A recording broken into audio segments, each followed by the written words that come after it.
2004년 6월 1일 나가사키현 사세보시에서 사세보시립초등학교 재학생이자 가해자인 츠지 나츠미가 동급생인 미타라이 사토미의 목을 커터칼로 수차례 찔러 살해하였습니다. 일명 네바다 땅 사건이라고 불리는 사건이죠. 가해자 츠지 나츠미는 성적이 중상위권일 정도로 학급에 열정적인 학생이었습니다. 또한 평소 가고 싶어하던 중학교가 있었기에 학업에 매우 성실한 평범한 학생이었는데요. 얌전한 보통의 여자아이였지만 그녀의 주위 사람들로부터 5학년 말부터 정신적으로 불안해져 갔다고 얘기하였는데요. 사람과 이야기할 때 눈을 보지 못하고 동공이 흔들리거나 자주 깜빡이는 경우가 종종 있었으며 같은 구부인 남자아이를 웃는 얼굴을 보이며 쫓아가서는 옷깃을 잡아 때리거나 걷어차는 기행을 벌인 바 있었고 밀어 넘어뜨리고 몸을 짓밟는 등의 폭력적인 모습을 자주 보였습니다. 주변의 다른 그부들이 당황하거나 그녀를 말리면 욕설을 내뱉으며 분노를 표출했다고 전해지는데요. 이날 자신의 SNS에 저질러버렸다, 해버렸다 라는 말을 남기기도 하였습니다. 그러나 담임은 이를 대수롭지 않게 여기거나 소홀하게 여겼는데요. 정작 선생님들은 나츠미를 보았을 때 얌전하고 어른스러웠던 그녀의 모습에 속고 있던 것이었죠. 또한 동급생들에게 다른 아이들과 함께 집단 폭력을 가하는 경우도 있었습니다. 폭력적인 모습이 다분한 아이였지만 담당 교사로부터 평판은 지각도 적고 수업 중에도 솔선에 손을 들어 질문하는 적극적인 학생이라며 그녀를 지켜 세워줬었죠. 그렇게 흘러가던 어느 날 피해자인 미타라이 사토미가 친구들과의 장난처럼 나츠미를 업고 야 너 너무 무거워라며 농담식으로 말하자 나츠미는 곧장 격분하며 야 실례잖아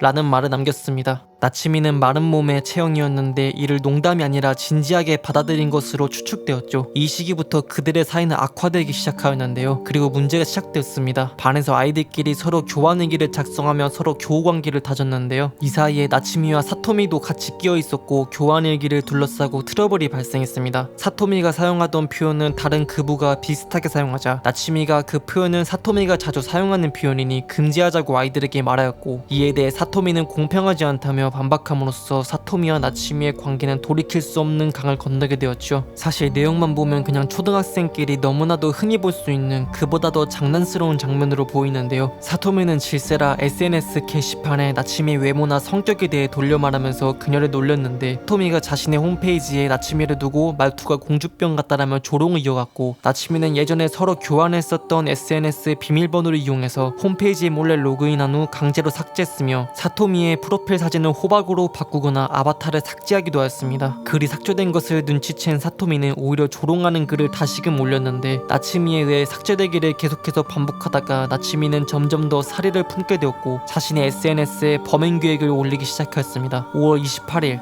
이날 사토미를 죽여버리려고 했는데 잘 되지 않았다 5월 29일 죽여버릴 거야 넌 이 세상에서 없어져야 돼 5월 31일 내 커터칼로 목을 따버리기로 결심했다 후에 나츠미는 경찰 조사에서 사토미가 게시판에 날 조롱하는 글을 쓰는 것을 그만두었으면 좋겠다고 말하려 했지만 포기했다라며 회고하였죠.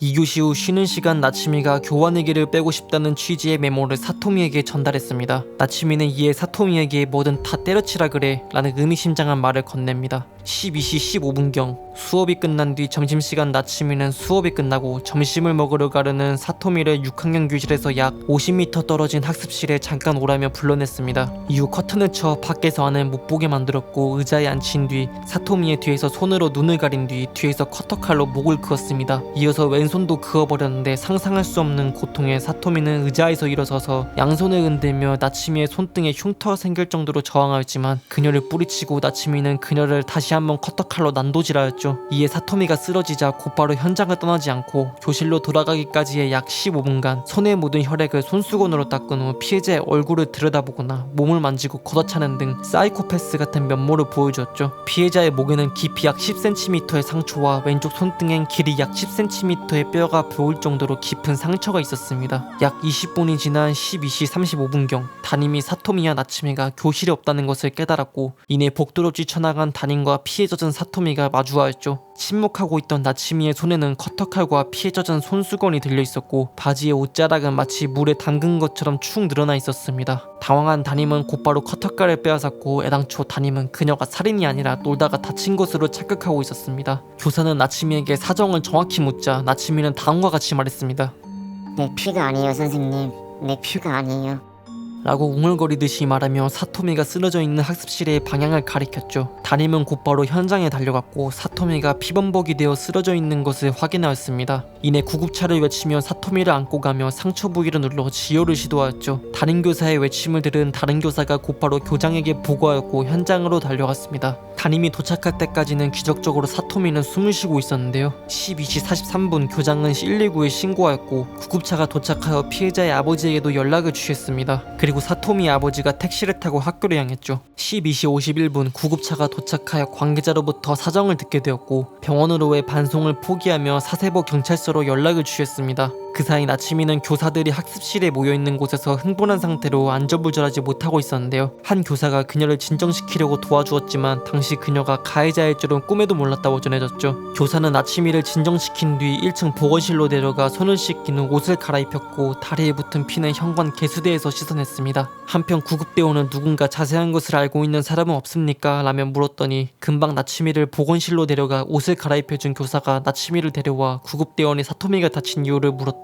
내가 커터칼로 그었다며 오히려 담담하게 대답하였습니다. 이어서 경찰이 도착하고 교장실에서 40분에 걸쳐 그녀의 진술을 들었죠. 나츠미는 토요일에 모든 계획을 짰고 월요일에 죽이려 했지만 그냥 들킬 생각으로 오늘 죽였다라며 대답하였고 이어 기절시킨 후 천장에 모가지를 매달까 망설였지만 더 확실한 방법으로 커터칼을 선택했다. 왼손으로 눈을 가린 뒤 그었다고 말했습니다. 대략 4시간이 지난 16시경 6학년을 제외한 모든 아동이 집단 하교했으며 6학년은 14시부터 5곳으로 나뉘어 학생들에게 증언을 받고 있었습니다. 18시경에 조서가 완성되었죠. 사건이 발생한 지 몇 시간 후 나츠미는 사세보 경찰서로 이동했습니다. 19시경까지 급식을 먹지 않았던 그녀는 간식을 받아 먹었죠. 20시 30분에 경찰이 살인사건이라 발표하였으며 21시경 피해 아동의 아버지가 기자회견을 열었습니다. 22시 30분에 나츠미는 경찰서 내 여성 직원 휴게실에서 취침하고 있었죠. 사건 이후 6월 14일 나가사키 소년감별소에서 출장 심판이 열렸는데 나츠미는 보라색 블라우스에 연한색 저지를 입고 있었습니다. 6월 23일 나츠미의 부모는 유족이 보낸 편지를 함께 읽었는데 양 부모는 눈물을 흘리며 어떻게 사과해야 좋을까요? 라고 말하며 심정을 이야기한 반면 시설을 방문한 부모와의 면회에서 나츠미는 냉정한 태도를 보였고 부모가 돌아간 후에는 아무 일도 없던 것처럼 보낸 데다 언니가 면회를 오자 환한 미소를 보여주며 극과 극의 대비되는 모습을 보여주는 등 사이코패스적인 면모를 보여주었죠. 9월 15일 10시 13분경 나가사키 가정법원에서 마지막 소년심판이 열렸는데 이날 아동 자립지원시설인 국립 키누가오 학원에 송치하고 9월